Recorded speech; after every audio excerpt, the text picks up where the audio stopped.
पत्थर जरूर हूँ पर तराशे कोई काबिल तो बोल पड़ूंगा साहिब। सोच सकते हैं आपकी वेस्ट मटेरियल से इतनी खूबसूरत तस्वीरें बनी हुई हैं। कहीं से नजर नहीं आता कि ये पेंटिंग्स वेस्ट मटेरियल से बनी है। तो कैसे शुरुआत हुई इसकी? सबसे बड़ा आर्टिस्ट गॉड है। हम सिखाते हैं कि इस शेप से क्या उसमें नेचर को लेके शेप आ सकती है। मतलब मुझे लगता है कि पब्लिक मेरे पे पंच कसती होगी कि ये पता नहीं क्या उठाता रहता है। अगर एक पत्थर को तराशा जाए तो एक वो भगवान प्रतिमा बना सकते हैं। मेरे एवरी टाइम पेंसिल हाथ में रहती थी और मुझे सबसे ज़्यादा डर एक ही चीज़ का होता था। आर्टिस्ट जब दुनियादारी को देखता वो अलग आइज से देखता है। तो ये कहना चाह रहे हैं जो ये कला थी वो बचपन से ही आपके अंदर में जो जान डालने का आपने काम किया है वो अब इसको आप यूं ही आगे बढ़ाते रहेंगे? जी।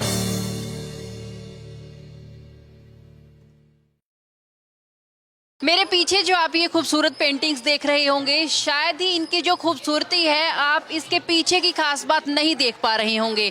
तो मैं आपको बता देती हूँ कि ये जो पेंटिंग्स है खूबसूरत, ये वेस्ट मटेरियल से बनी है। जी हाँ, सोच सकते हैं आपकी वेस्ट मटेरियल से इतनी खूबसूरत तस्वीरें बनी हुई हैं। तो गगन जी ने ये तस्वीरें बनाई है और गगन जी से सारी जानकारी लेंगे कि कैसे उन्होंने ये आइडिया जो है सोचा है, कैसे उनके दिमाग में आया और किस तरीके से इन पेंटिंग्स को बनाने का काम किया जाता है। गगन जी, सबसे पहले आपका स्वागत है देश हरियाणा टीवी पर। देश हरियाणा चैनल का मैं धन्यवाद करता हूं दिल से, और जितने भी इससे जुड़े हुए हैं देश हरियाणा चैनल से, तो उनके लिए नमस्कार, धन्यवाद। अच्छा, सबसे पहले आपसे जानना चाहेंगे, ये जो वेस्ट मटेरियल है यानी स्टोन है, इनके अंदर जान आपने डाली हुई है। कहीं से नज़र नहीं आता कि ये पेंटिंग्स वेस्ट मटेरियल से बनी है। तो कैसे शुरुआत हुई इसकी? अनुराधा मैम, आपने बहुत अच्छा क्वेश्चन स्टार्टिंग में ही मुझे पूछा है कि ये एक कैसे जान डाल दिया है। और मैं कहूँगा कि सबसे बड़ा जो आर्टिस्ट होता है पूरे, अगर मैं इसकी हम ग्लोबल की बात करें तो सबसे बड़ा आर्टिस्ट गॉड है। क्योंकि जितने भी हमारे चेहरे हम अर्थ पे, हम धरती पे देख रहे हैं, वो किसी से मिलते नहीं हैं। आपका चेहरा शायद पूरे वर्ल्ड में नहीं होगा, मेरे जैसा चेहरा कोई दूसरा मतलब नहीं होगा। तो सबसे बड़ा जो आर्टिस्ट है वो गॉड है। बट गॉड भी अपना एक क्लोन नीचे भेजता है कि दुनिया को कलरफुल बनाने के लिए, दुनिया को खुशहाल बनाने के लिए, दुनिया को कलरफुल देखने के लिए। जी। तो आपने कब इसकी शुरुआत करी? कैसे आपको लगा कि जो ये वेस्ट मटेरियल हैं, स्टोन्स हैं या बाकी की चीज़ें हैं, कि इन्हें हम इस्तेमाल में ला सकते हैं? वैसे तो मेरा बचपन से ही शौक था, क्योंकि जब आर्टिस्ट बनाया जाता है, परमात्मा की उस पर जो वाइब्रेशन होती हैं, जो किरणें होती हैं, वो ऊपर से ही नवाज के भेजते हैं भाई आप इस दुनियादारी को कलरफुल कैसे बना सकते हो। वैसे मेरा बचपन से बड़ा अच्छा शौक था। जैसे मैं वेरी पुअर फैमिली से था, तो मिट्टी का काम करना, घरौंदे बनाना, बट वो मुझे लगता है कि सभी बच्चों में होता है, बट उसको एक एम बना लेना, उसको एक विज़न बना लेना है, उसको और शार्प करने की कोशिश करना मेरा बचपन से एम रहा है कि मैं आर्टिस्ट बनूं। अच्छा, आप थोड़ा सा हमें दिखाएंगे कि कैसे ये स्टोन्स है, ये वेस्ट है, इसको एक रूप आप देते हो, कैसे बनाया जाता है?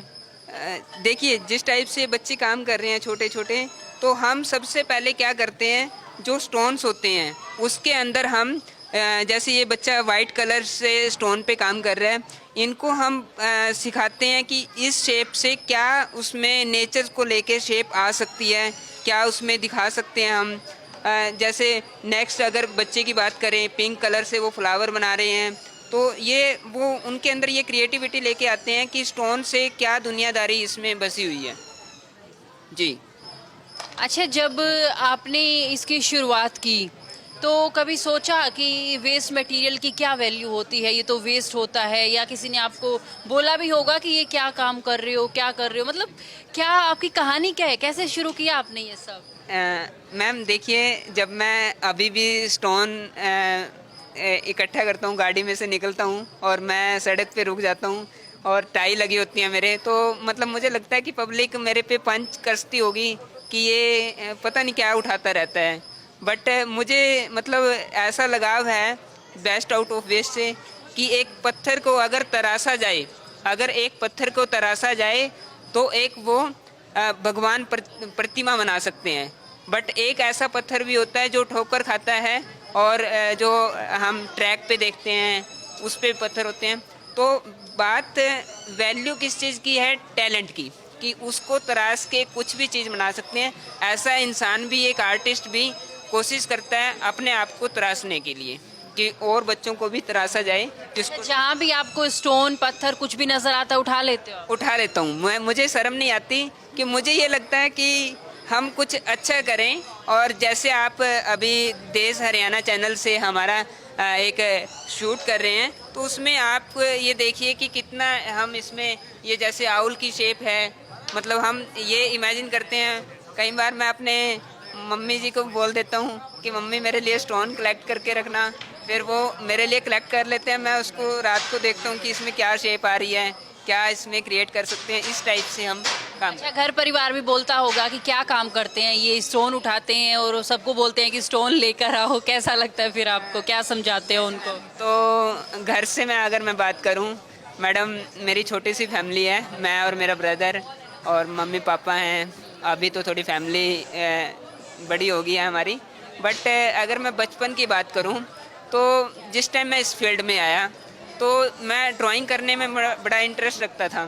तो मुझे याद है जब मैं 10th क्लास में था, मेरे एवरी टाइम पेंसिल हाथ में रहती थी और मुझे सबसे ज़्यादा डर एक ही चीज़ का होता था, जो मेरे ब्रदर थे। वो मुझे कमेंट करते थे कि मम्मी ये फेल हो जाएगा, ये एवरी टाइम ड्राइंग करता है, बोर्ड की क्लास है, अदर सब्जेक्ट पे ध्यान नहीं होता।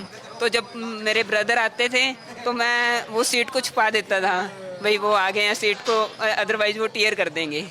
तो मुझे ये अच्छा, पेंटिंग्स की हम बात करते हैं तो क्या खास है जो मैसेज ये पेंटिंग्स दे रही हैं? क्या, कैसे सोच के आपने इन्हें बनाया है? हमें थोड़ा सा बताएं हमारे दर्शकों को। देखिए, सबसे पहले जब हम स्टोन की सिलेक्शन करते हैं, स्टोन हमारे पास काफ़ी टाइप्स के आते हैं। कोई गोल शेप है, कोई लंबी शेप है। उस स्टोन के अंदर हम सबसे पहले जो हमारा मेन मोटिव होता है उसको नज़र से देखने का, क्योंकि जब आर्टिस्ट होता है, जैसे कहते हैं मेडिटेशन करने से, परमात्मा का नाम लेने से तीसरी आइज़ ओपन हो जाती है। तो ऐसी आर्टिस्ट जब दुनियादारी को देखता, वो अलग आइज़ से देखता है, नॉर्मल आइज़ से नहीं देखता कि उसको फ्लावर की शेप देनी है, उसको किस तरीके से उसको लीफ की शेप देनी है, ये फ्लावर की शेप आ रही है। तो उसमें हम ये सारी चीज़ें की कोशिश करते हैं निकालने की। अच्छा, ये क्या बनाया है आपने? ये अफ्रीकन आर्टिस्ट की तरह, जैसे अफ्रीका के अंदर ब्लैक कलर की लेडीज़ होती हैं, तो हमने उस तरीके का कंसेप्ट लिया है कि इसमें देखो, मतलब इसका पूरा फिगरेटिव जो आ रहा है, फेस है, बॉडी उसकी है, लेग्स, मतलब सारा हमने स्टोन के रूप में उसको देने की कोशिश की है। अच्छा, ये काफ़ी अलग लग रहा है, इसके बारे में बताओ, ये क्या बनाया है? ये हम, अगर मैं देश हरियाणा चैनल के तरीके से बताऊं, मतलब इसका जो हिंदी में बुगला बोलते हैं हम, जो खेतों में होते हैं वाइट कलर के। तो हम खेतों में एक दिन जा रहे थे, तो मुझे लगा कि ये बुगला की शेप हो सकती है, भाई इस तरीके से हम इसको क्रिएट कर दें। तो ये इसमें सारा वेस्ट है। ये भी स्टिक लगाई हुई है हमने, जो कोई भी लकड़ी भी मिल जाती है हमें, वो भी हम कोशिश करते हैं उसको तराश के कुछ ना क्रिएट करने की। जी। तो बाकी जो पेंटिंग्स की हम बात करें तो देखिए, इस तरह से एक फूलों की शेप दी गई है और एक अलग अलग तरीके की कलाकृतियां जो हैं इन पर बनाई गई है। अगर मैं आपको एक और चीज़ यहाँ पर दिखाऊं तो ये देखकर आप क्या समझते हैं, क्या नज़र? गगन जी, आप ही बताइए कि ये कैसे बनाया गया है? ये हमारे एक सपना मैडम हैं, जो एकेडमी के कोऑर्डिनेटर हैं, तो मैं उनको इनवाइट करूँगा। मैडम सपना मैडम, तो प्लीज़ कम। और ये इनका जो विज़न था, एक्चुअली मेरे पास ये लेके आए कि सर ये इस तरीके से हम सिप्पी वगैरह की शेप के कुछ लेके आए। बट इन्होंने मुझे ना कोल्ड ड्रिंक के ढक्कन दिए। कोल्ड ड्रिंक के ढक्कन से हमने क्या किया, उस पर कलर किया, तो फिर फोल्ड करने की कोशिश की, तो फिर हमने उसको असेंबल किया, तो ये हमारे पास एक फ्लावर की शेप आई है।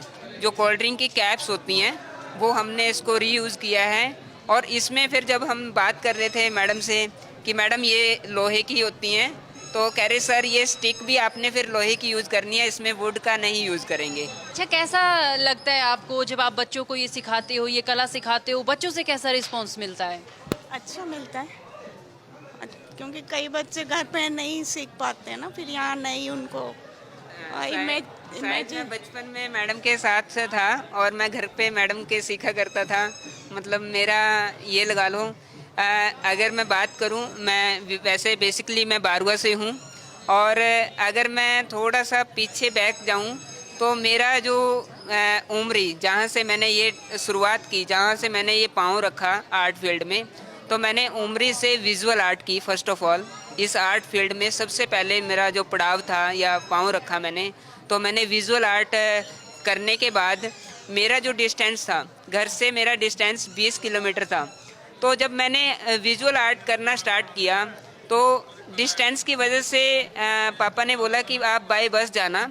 तो मेरे पास दो मेरे जो ये लगा लीजिए क्लासमेट थे, तो मुझे एक दिन क्या हुआ, मैं बस से जा रहा था तो उन्होंने बस स्टैंड पे मुझे रोक लिया। कह रहे आज हम अपना कॉलेज में नहीं जाएंगे, आज हम यहीं रुकेंगे। तो मुझे उनकी इसलिए मानना पड़ा क्योंकि वो दो थे, मैं अकेला था, मेरी नहीं चली वहाँ पे। तो मुझे वो बस स्टैंड से ज्योति सर ले आए। तो ज्योति सर उन्होंने पूरा स्टे करवाया। जैसे ही 4 बजे हम अपने घर की तरफ रवाना हो गए कि उनको घर वालों को ये लगे कि भाई हम स्टडी करके आए हैं। बट मैं अपने यंग आर्टिस्ट को, मतलब आप ये कहना चाह रहे हैं जो ये कला थी वो बचपन से ही आपके अंदर थी? मेरे बचपन के अंदर थी। बट उसमें क्या हुआ, जब हम घर पे गए तो मुझे ये लगता है कि पेरेंट्स से कोई चीज़ छुपी नहीं होती, क्योंकि माँ बाप होते हैं जिन्होंने जन्म दिया होता है, उनको पता होता है, बट किसी कारण वो बस चुप होते हैं। बट मैंने उस दिन वो जब मेरे पापा से मेरी डिस्कस हुई, माँ मुझे पापा मैं स्टडी नहीं करके आया, मैं आज यहाँ पे बैठा हुआ था ज्योति सर में नदी के किनारे, तो मुझे अच्छा नहीं लगा। तो मैंने फिर डिमांड की कि पापा मुझे साइकिल दिवा दीजिए, मैं उनसे अलग जाऊँगा। तो मैं साइकिल पे 20 किलोमीटर का डिस्टेंस था। मैंने 2 साल का जो विजुअल आर्ट का डिप्लोमा है, मैंने अपनी शुरुआत साइकिल से अपनी स्टडी की है। और परमात्मा की दया से आज परमात्मा ने वो, जैसे कहते हैं गगन कोकरी का एक गाना है कि भाई आज गड्डियाँ वर्गे करते बापू तेरे करके। मतलब पत्थरों में जो जान डालने का आपने काम किया है वो अब इसको आप यूं ही आगे बढ़ाते रहेंगे? जी, और मेरा विज़न वैसे ये है, मैं जीफा आर्ट कॉलेज का डायरेक्टर हूँ, और हमारे कुरुक्षेत्र में जीफा आर्ट कॉलेज की 2 ब्रांचेज़ हैं। और मैं परमात्मा से डर के ये बात कहता हूँ कि मेरा पूरा इंडिया क्या पूरा वर्ल्ड के अंदर मुझे अगर मौका मिले आर्ट को निखारने का, आर्ट को दूसरों के अंदर डालने का, तो मैं कोशिश और प्रयास ऐसे जारी रखूँगा कि हम पूरे वर्ल्ड के अंदर इस जीफा आर्ट कॉलेज को अलग अलग जगह से प्रमोट करें। अभी भी हम मेरी अभी असम के अंदर क्लास होती है, बम्बई से क्लास लेता हूँ मैं।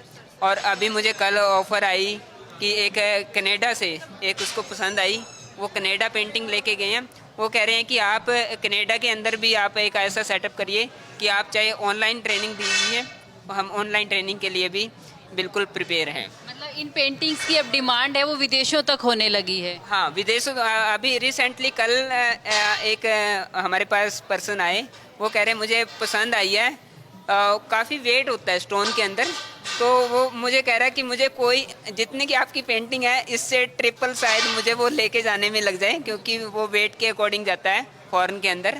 तो मुझे प्राउड फील होता है जब हमारी आर्ट, इंडियन आर्ट जब विदेशों में जा रही है, तो इससे बड़ी आर्टिस्ट के लिए बड़ी अच्छी खुशी की बात होती है। तो गगन जी ने हमें बताया कि किस तरीके से जो है वो पत्थरों के अंदर जान डालने का काम करते हैं और उनकी जो एक कला है उसे आगे पहुंचाने के लिए वो पूरी मेहनत कर रही हैं और आगे भी बच्चों को ट्रेनिंग दे रही हैं। और ये भी कहा जा रहा है कि इनकी जो पेंटिंग्स है विदेशों में भी इन पेंटिंग्स की डिमांड होने लगी है, यानी इस कला की अब कद्र होने लगी है। इसी तरह की खबरें और स्टोरीज को देखने के लिए हमारे फेसबुक पेज को लाइक करें, फॉलो करें और यूट्यूब पर हमारे चैनल को सब्सक्राइब करें।